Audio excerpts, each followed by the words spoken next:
வணக்கம். வேந்தரின் ஒரு நாள் ஒரு பொழுது இரவு செய்திகளுக்காக காவேரி ஜெகநாதன். முதலில் தலைப்புச் செய்திகள். தொடர்ந்து 2000 கனஅடி நீர் திறக்க கர்நாடகத்திற்கு உச்சநீதிமன்றம் உத்தரவு. காவிரி வழக்கில் நாளையும் விசாரணை. தமிழகத்தில் 2வது நாளாக ரயில் மறியல் போராட்டம். வைகோ, வாசன், திருமாவளவன் உள்பட பல்லாயிரக்கணக்கானோர் கைதாகி விடுதலை.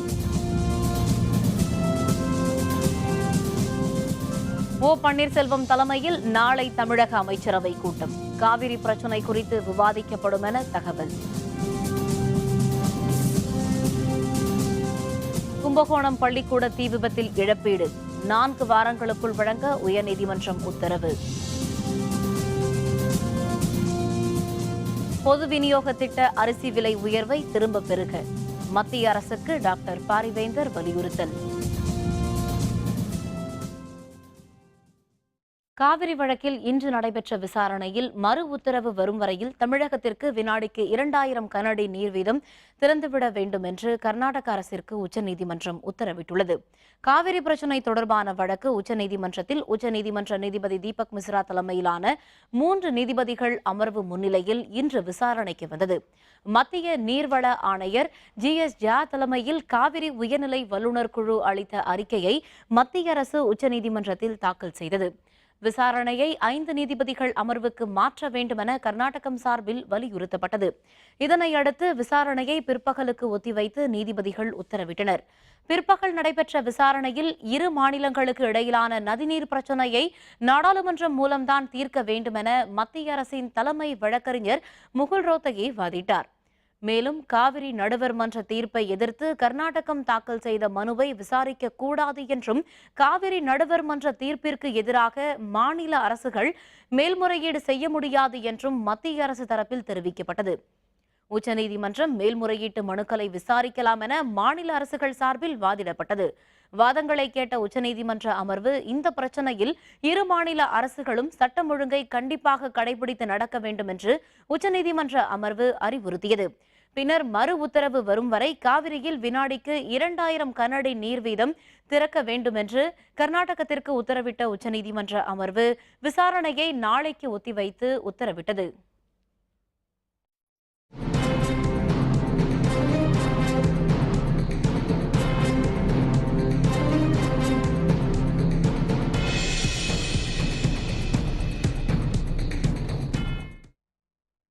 காவிரி மேலாண்மை வாரியம் அமைக்க மத்திய அரசை வலியுறுத்தி விவசாய சங்கங்களின் சார்பில் தமிழகம் முழுவதும் 2வது நாளாக இன்று நடைபெற்ற ரயில் மறியல் போராட்டத்தில் பங்கேற்ற பல்லாயிரக்கணக்கானோர் கைது செய்யப்பட்டனர். பின்னர் மாலையில் அவர்கள் விடுதலை செய்யப்பட்டனர்.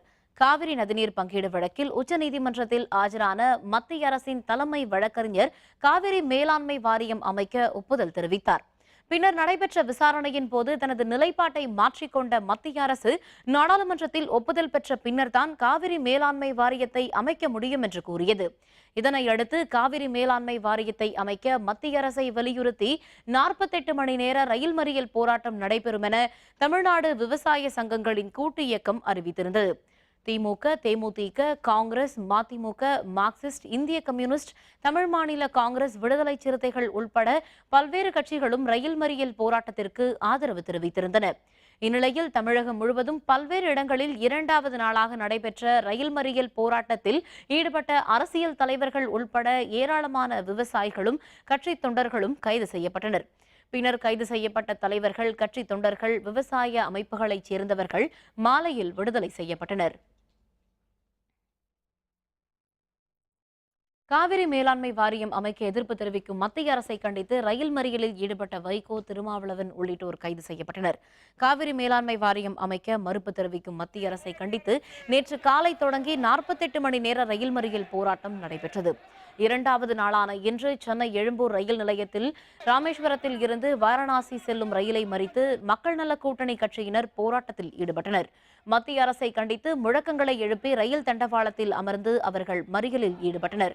இந்த போராட்டத்தில் ஈடுபட்ட மதிமுக பொதுச் செயலர் வைகோ, விடுதலை சிறுத்தைகள் கட்சித் தலைவர் தொல் திருமாவளவன் உள்ளிட்டோர் காவல்துறையினரால் கைது செய்யப்பட்டனர். கர்நாடகாவிலே 250 பஸ்ஸை கொளுத்தினா, எல்லா வண்டிகளையும் கொளுத்தினா, இவ்வளவு அமைதியா நடக்கும் போது தமிழக காவல்துறை இது தமிழ்நாட்டுக்காக நடக்கிற போராட்டம். இதே மாதிரி அமைதியா எல்லாரும் போராடிக்கிட்டு இருக்க மாட்டான். இளைஞர்கள் இது வளர்ந்துகிட்டே வரும்போது தமிழ்நாடே பாலைவனம் ஆகும்போது இந்தியாவில் எதுக்கு இருக்கணும்? அந்த உணர்வு தான் வரும். அப்படிதான் போராட்டம் வெடிக்கும். இந்த வல்லுநர் குழு அளித்திருக்கிற அறிக்கை வெந்த புண்ணில் வேல் பாய்ச்சுவதாக அமைந்திருக்கிறது என்பதை மக்கள் நல கூட்டணியின் சார்பில் கூற கடமைப்பட்டிருக்கிறோம். மத்திய அரசு நடைபெறவிருக்கிற சட்டசபை தேர்தலுக்காக தமிழகத்தை வஞ்சிப்பது மாபெரும் துரோகமாகும். ஆகவே அரசியல் ஆதாயத்திற்காக இந்த நாடகத்தை பாரதிய ஜனதா அரசு நடத்துகிறது. தமிழகத்தில் 25 லட்சம் ஏக்கர் நிலங்களில் சாகுபடி பாதிக்கப்பட்டதற்கு கர்நாடகத்தில் இருக்கும் காங்கிரஸ் அரசும் மத்தியில் ஆளும் பாரதிய ஜனதா அரசும் காரணம் என தமிழ் மாநில காங்கிரஸ் தலைவர் ஜி.கே. வாசன் தெரிவித்துள்ளார். காவிரி மேலாண்மை வாரியம் அமைக்க மறுக்கும் மத்திய அரசை கண்டித்து தஞ்சாவூர் சந்திப்பு ரயில் நிலையத்தில் தமிழ் மாநில காங்கிரஸ் சார்பில் ரயில் மறியல் போராட்டம் நடைபெற்றது. இதில் வாசனுடன் பங்கேற்ற விவசாயிகள் சங்க கூட்டு இயக்க ஒருங்கிணைப்பாளர் தெய்வசிகாமணியும் மற்றும் திரளான கட்சியினரும் விவசாயிகளும் கைது செய்யப்பட்டனர். 25 லட்சம் ஏக்கர் சம்பா நிலங்களுக்கு எந்த விதமான பதிலும் இல்லாமல் இன்றைக்கு இருக்கின்றது என்றால் அதற்கு முதல் காரணம் கர்நாடக அரசு, காங்கிரஸ் தலைமையிலான அரசு தொடர்ந்து தமிழகத்தை வஞ்சிக்கிறது. பாரதிய ஜனதா தலைமையிலான மத்திய அரசு காவிரி மேலாண்மை வாரியத்தை கொடுக்காமல் விவசாயிகளை ஏமாற்றுகிறது.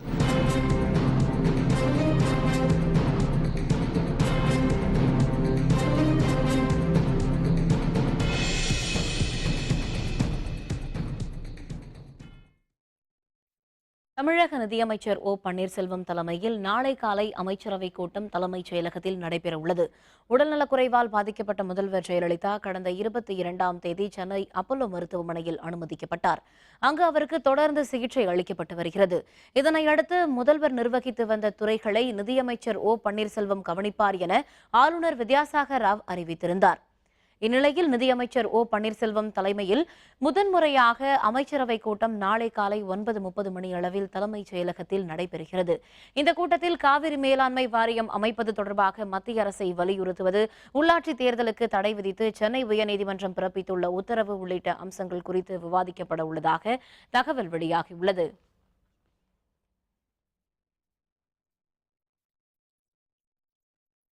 உள்ளாட்சி தேர்தலை ரத்து செய்து தனி நீதிபதி பிறப்பித்த உத்தரவுக்கு தடை விதிக்க கோரி தமிழகத்தில் தேர்தல் ஆணையம் சார்பில் தொடரப்பட்ட மேல்முறையீட்டு மனு மீதான விசாரணை 4 வார காலத்திற்கு ஒத்திவைத்து உயர்நீதிமன்றம் இன்று உத்தரவிட்டுள்ளது.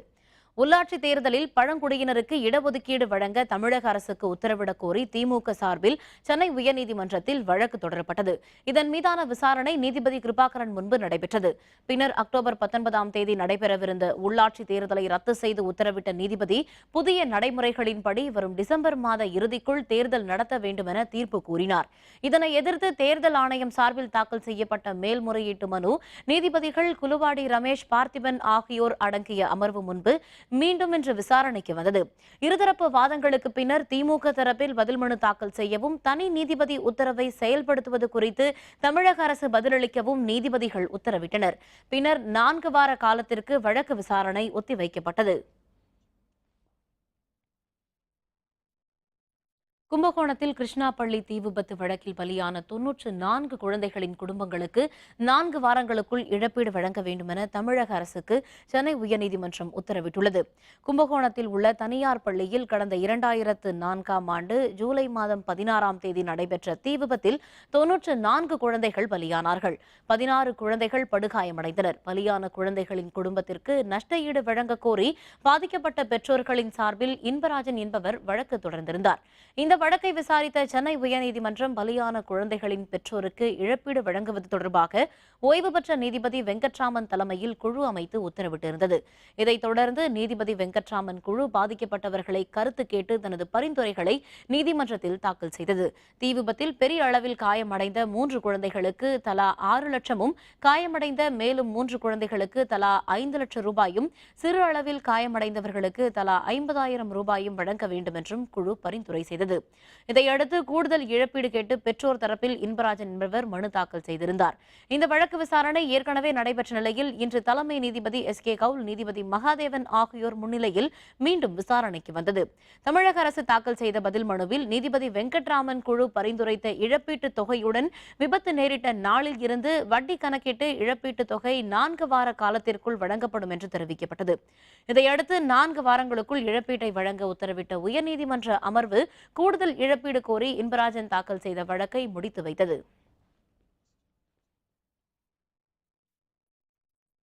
பஞ்சாப் மாநிலத்தில் கிராமப்புற பொருளாதாரத்தை மேம்படுத்தும் வகையில் 500 பெண்களுக்கு நூறுக்கும் ராட்டைகளை பிரதமர் நரேந்திர மோடி வழங்கினார்.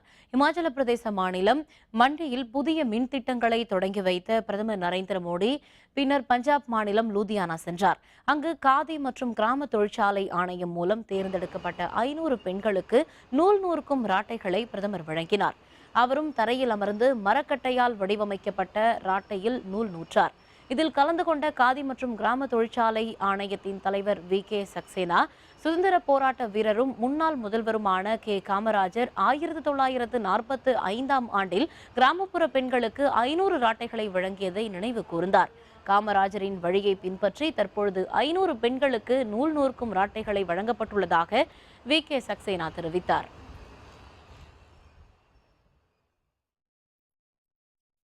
ஏர்செல் மேக்சிஸ் வழக்கு விசாரணைக்கு கலாநிதி மாறன், தயாநிதி மாறன் மற்றும் காவேரி கலாநிதி மாறன் ஆகியோர் நேரில் ஆஜரான நிலையில் வழக்கு விசாரணையை நாளைக்கு ஒத்திவைத்து நீதிபதி உத்தரவிட்டுள்ளார்.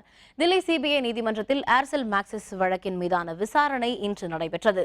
வழக்கு விசாரணைக்கு சன் குழும நிறுவனர் கலாநிதி மாறன், முன்னாள் மத்திய அமைச்சர் தயாநிதி மாறன் மற்றும் காவேரி கலாநிதி மாறன் ஆகியோர் நேரில் ஆஜராகினர். நீதிபதி OP ஜைனி முன்னிலையில் நடைபெற்ற வழக்கு விசாரணையின் போது CBI வழக்கறிஞர் ஆனந்த் குரோவர் ஆஜராகி வாதங்களை முன்வைத்தார். அப்போது மத்திய அமைச்சர் பதவியை தயாநிதி மாறன் தவறாக பயன்படுத்தி ஏர்செல் மேக்சிஸ் பங்கு பரிமாற்றத்திற்கு சன் குழுமத்திற்கு உதவியதாக அவர் குற்றம் சாட்டினார். இதனை அடுத்து வழக்கு விசாரணையை நாளைக்கு ஒத்திவைத்து நீதிபதி OP ஜைனி உத்தரவிட்டார்.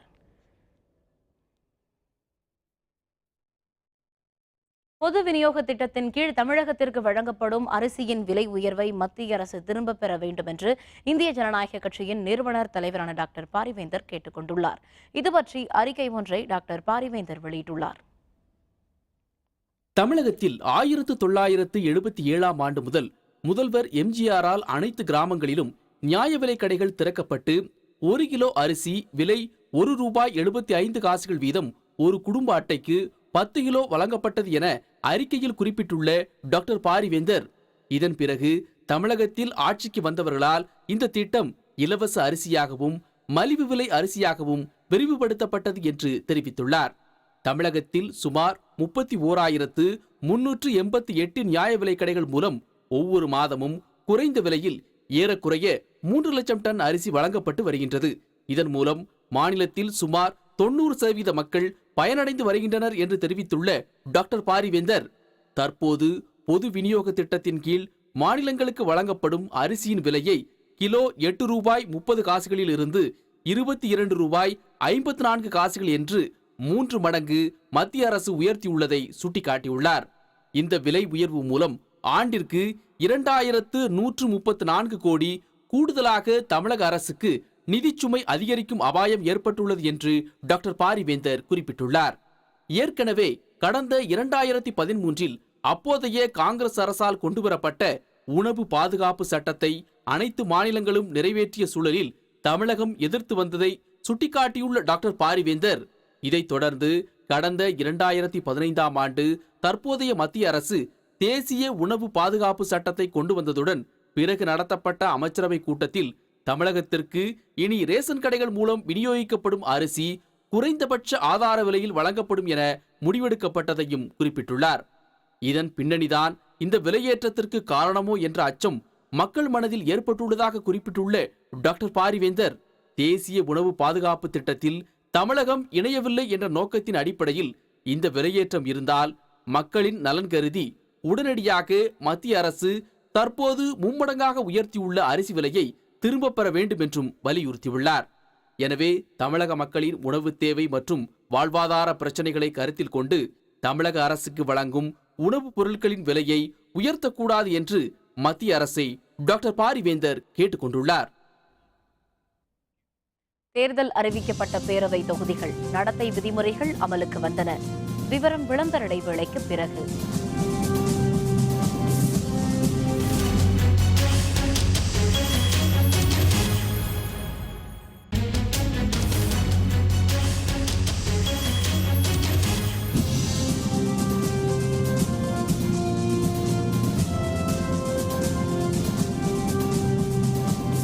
செய்திகள் தொடர்கின்றன. ஆந்திரத்தில் இருந்து தமிழகத்திற்கு திறந்துவிடப்பட்ட கிருஷ்ணா தண்ணீர் தமிழகத்தின் எல்லையான 0 வந்தடைந்தது. நாளை மாலையில் பூண்டி நீர்த்தேக்கத்தை தண்ணீர் வந்தடையும் என எதிர்பார்க்கப்படுகிறது. ஆந்திரத்தில் உள்ள கண்டலேறு அணையில் இருந்து சென்னை குடிநீருக்காக கடந்த 10ஆம் தேதி முதல் வினாடிக்கு 200 கனஅடி தண்ணீர் திறந்துவிடப்பட்டு படிப்படியாக 600 கனஅடியாக உயர்த்தப்பட்டுள்ளது.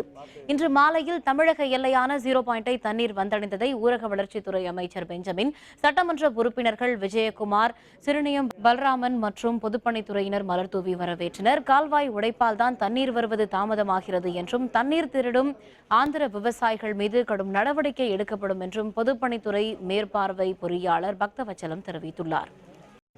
600 கன அடி தண்ணி திறந்துருக்காங்க. இனி கொஞ்சம் கெனால்லாம் ஸ்டெபிளைஸ் ஆனோன்னே கொஞ்சம் சேச்சுரேட், அதாவது இந்த ஈரப்பதம்லாம் இழுத்த பிறகு இன்னும் இன்க்ரீஸ் பண்ணுவாங்க சார். ஸ்ட்ரிக்டாக அவங்க ஆந்திராவிலேருந்து அவங்க கண்டக்டட் மீட்டிங் போட்டு கூட எல்லாரையும் யாரும் தண்ணி எடுக்கக்கூடாது அப்படின்னு மீட்டிங் போட்டு எல்லா விவசாயிகளுக்கும் சொல்லியிருக்காங்க. தமிழகம் மற்றும் புதுச்சேரியில் போத்தஸ் துணி கடைகளில் வருமான வரித்துறையினர் இன்று அதிரடி சோதனை மேற்கொண்டு வருகின்றனர். மொத்தம் 16 இடங்களில் சோதனைகள் நடத்தப்பட்டு வருகின்றன. தமிழகம் மற்றும் புதுச்சேரியில் சங்கிலி தொடராக உள்ள போத்தஸ் நிறுவனங்களில் வருமான வரித்துறையினர் சோதனை மேற்கொண்டுள்ளனர். விழுப்புரம் மாவட்டம் கிளியனூர் அருகே நேற்றிரவு காவல்துறையினர் வாகன சோதனையில் ஈடுபட்ட போது புதுச்சேரியில் இருந்து சென்னை சென்ற பேருந்தில் 2 பைகளில் சுமார் 1 கோடி ரூபாய் பணம் இருப்பதை கைப்பற்றினர். இந்த பணத்தை எடுத்து வந்தவர்கள் போத்தஸ் நிறுவன ஊழியர்கள் என தெரியவந்ததை தொடர்ந்து அவர்களிடம் காவல்துறையினர் விசாரணை நடத்தினர். இதையடுத்து இன்று புதுச்சேரியில் உள்ள போத்தஸ் துணிக்கடையிலும் சென்னையில் உள்ள போத்தஸ் துணிக்கடைகளிலும் தமிழகத்தின் பிற பகுதிகளுமாக 16 இடங்களில் வருமான வரித்துறையினர் சோதனை நடத்தி வருகின்றனர். சென்னையில் தீநகர் ஜிஎன் செட்டி சாலையில் உள்ள 3 போத்தஸ் கடைகளிலும் ஊழியர்களையும் வாடிக்கையாளர்களும் வெளியே அனுப்பிவிட்டு கடைகளை சாத்தி சோதனைகள் நடத்தப்பட்டு வருகின்றனர்.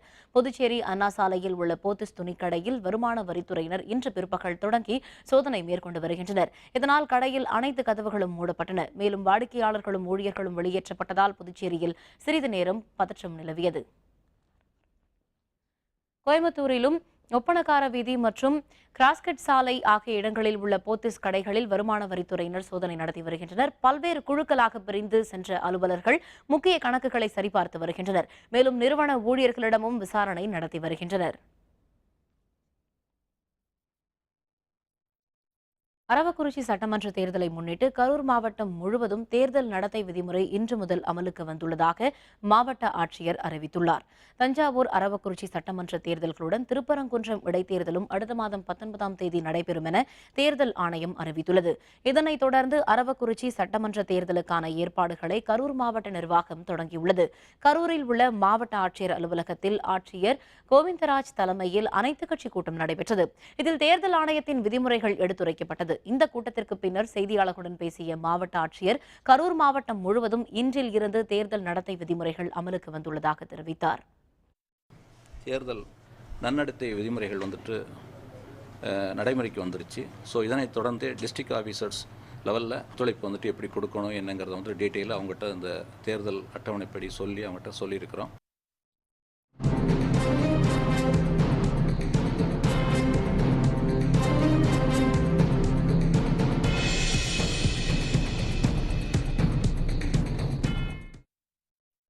காவிரி மேலாண்மை வாரியம் அமைக்க கோரி திருச்சி அருகே புள்ளம்பாடியில் விவசாயிகள் வைகை எக்ஸ்பிரஸை மறித்து போராட்டத்தில் ஈடுபட்டதால் ரயில் 1 மணி நேரம் தாமதமாக புறப்பட்டது. திருச்சி மாவட்டம் புள்ளம்பாடி பகுதியில் திரண்ட விவசாயிகள் மதுரையில் இருந்து சென்னை வரும் வைகை விரைவு ரயிலை மறித்து போராட்டத்தில் ஈடுபட்டனர். ஆயிரக்கணக்கான விவசாயிகள் நடத்திய தொடர் மறியல் போராட்டத்தால் வைகை விரைவு ரயில் 1 மணி நேரம் தாமதமாக புறப்பட்டுச் சென்றது. முன்னதாக போராட்டத்தில் ஈடுபட்டவர்களை காவல்துறையினர் கைது செய்தனர். ராமநாதபுரம் மாவட்ட திமுக மற்றும் தமிழ் மாநில காங்கிரஸ் சார்பில் நடைபெற்ற கண்டன ஊர்வலத்தில் 1500க்கும் மேற்பட்டோர் கலந்து கொண்டனர். ராமநாதபுரம் பேருந்து நிலையில் இருந்து பேரணியாக சென்ற அவர்கள் ரயில் நிலையத்தை சென்றடைந்தனர். அங்கு அவர்கள் மத்திய அரசை கண்டித்து ஆர்ப்பாட்டத்தில் ஈடுபட்டனர். பின்னர் ரயில் நிலையத்திற்குள் நுழைந்து திருச்சியில் இருந்து ராமேஸ்வரத்தை நோக்கி வந்த பயணிகள் ரயிலை முற்றுகையிட்டு மறியல் போராட்டத்தில் ஈடுபட்டனர். இதனையடுத்து திமுக முன்னாள் அமைச்சர் சுப தங்கவேலன், தமிழ் மாநில காங்கிரஸ் மாவட்ட தலைவர் ரவிச்சந்திர ராமவன்னி உள்பட 1500க்கும் மேற்பட்டோரை காவல்துறையினர் கைது செய்தனர். திருச்சியில் ரயில் மறியல் போராட்டத்தில் ஈடுபட்ட மக்கள் அதிகாரம் அமைப்பினர் காவல்துறையினரால் கைது செய்யப்பட்டனர். வேறுபாதை வழியாக ரயில்வே சந்திப்பு நோக்கி வந்து கொண்டிருந்த அவர்கள் தண்டவாளத்தில் அமர்ந்து முழக்கங்களை எழுப்பினர். தண்டவாளத்தில் இருந்து அவர்கள் எழ மறுத்ததால் குண்டுக்கட்டாக தூக்கிச் சென்று காவல்துறையினர் அவர்களை கைது செய்தனர். திருப்பூர் மாவட்டம் உடுமலை ரயில் நிலையத்தில் விவசாயிகள் சங்கத்தினர் மற்றும் அரசியல் கட்சியினர் ரயில் மறியல் போராட்டத்தில் ஈடுபட்டனர். தண்டவாளத்தில் அமர்ந்து மறியல் போராட்டத்தில் ஈடுபட்ட தாராபுரம் தொகுதி எம்எல்ஏ காளிமுத்து உள்ளிட்ட 200க்கும் மேற்பட்டோர் கைது செய்யப்பட்டனர். புதுக்கோட்டை ரயில் நிலையத்தில் இருந்து விருதுநகரில் இருந்து திருச்சி செல்லும் ரயிலை போராட்டக்காரர்கள் மறித்தனர். இந்த மறியல் போராட்டத்தில் ஆலங்குடி தொகுதி திமுக எம்எல்ஏ மெய்யநாதன் உள்ளிட்ட திரளானோர் பங்கேற்றனர். அவர்கள் மத்திய அரசுக்கு எதிராக முழக்கங்களை எழுப்பினர். போராட்டத்தில் ஈடுபட்ட 500க்கும் மேற்பட்டோரை காவல்துறையினர் கைது செய்தனர். போராட்டம் காரணமாக விருதுநகர் திருச்சி ரயில் தாமதமாக புறப்பட்டுச் சென்றது. தருமபுரி ரயில் நிலையத்தில் பல்வேறு அரசியல் கட்சிகளைச் சேர்ந்தவர்கள் தண்டவாளத்தில் சமைத்து போராட்டம் நடத்தினர். பெங்களூரு காரைக்கால் பயணிகள் ரயிலை மறித்து ஆர்ப்பாட்டத்தில் ஈடுபட்ட அவர்கள் மத்திய அரசுக்கும் கர்நாடக அரசுக்கும் எதிராக முழக்கங்களை எழுப்பினர். போராட்டத்தில் ஈடுபட்ட 300க்கும் மேற்பட்டவர்களை காவல்துறையினர் கைது செய்தனர். திருவள்ளூர், ஆவடி உள்ளிட்ட பல்வேறு இடங்களில் ரயில் மறியலில் ஈடுபட்ட திமுக, காங்கிரஸ் உள்ளிட்ட கட்சிகளைச் சேர்ந்த 500 பேர் கைது செய்யப்பட்டனர். காவிரி மேலாண்மை வாரியத்தை அமைக்காத மத்திய அரசை கண்டித்து திருவள்ளூர், ஆவடி, கும்மிடிப்பூண்டி உள்ளிட்ட பகுதிகளில் திமுக, காங்கிரஸ் உள்ளிட்ட பல்வேறு கட்சிகளைச் சேர்ந்தவர்கள் ரயில் மறியலில் ஈடுபட்டனர். மத்திய அரசை கண்டித்து அவர்கள் முழக்கங்களும் எழுப்பினர். இதனால் ரயில் போக்குவரத்து பாதிக்கப்பட்டது. மறியல் போராட்டத்தில் ஈடுபட்ட 500 பேர் கைது செய்யப்பட்டனர்.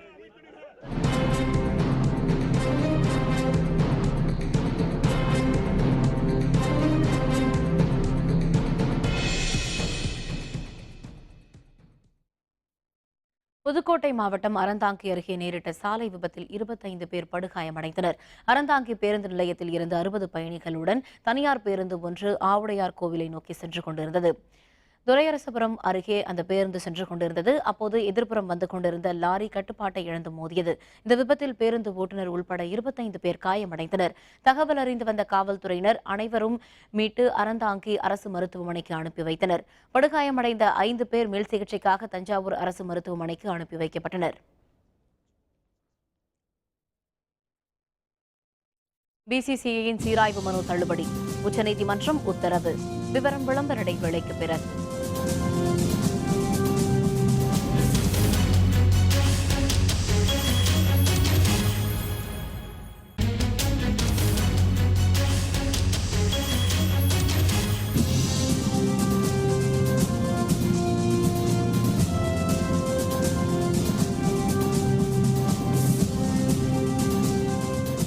செய்திகள் தொடர்கின்றன. இனி விளையாட்டுச் செய்திகள்.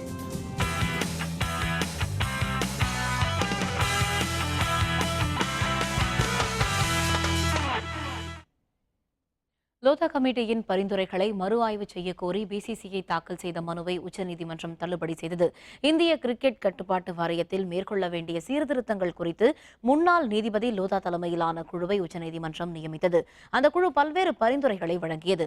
இந்த குழுவின் பரிந்துரைகளை ஏற்க வேண்டும் எனவும் உச்சநீதிமன்றம் உத்தரவிட்டது. ஆனால் இதை முழுமையாக பிசிசிஐ ஏற்கவில்லை. இந்த நிலையில் தீர்ப்பை மறு ஆய்வு செய்யக்கோரி பிசிசிஐ சீராய்வு மனு ஒன்றை உச்சநீதிமன்றத்தில் தாக்கல் செய்தது. இன்று விசாரணைக்கு வந்த அந்த மனுவை நீதிமன்றம் தள்ளுபடி செய்தது. மனு தள்ளுபடி செய்யப்பட்டதை அடுத்து லோதா குழுவின் பரிந்துரைகளை நடைமுறைப்படுத்த வேண்டிய கட்டாயம் பிசிசிஐக்கு ஏற்பட்டுள்ளது. மீண்டும் தலைப்புச் செய்திகள். தொடர்ந்து 2000 கனஅடி நீர் திறக்க கர்நாடகத்திற்கு உச்சநீதிமன்றம் உத்தரவு. காவிரி வழக்கில் நாளையும் விசாரணை. தமிழகத்தில் 2வது நாளாக ரயில் மறியல் போராட்டம். வைகோ, வாசன், திருமாவளவன் உள்பட பல்லாயிரக்கணக்கானோர் கைதாகி விடுதலை.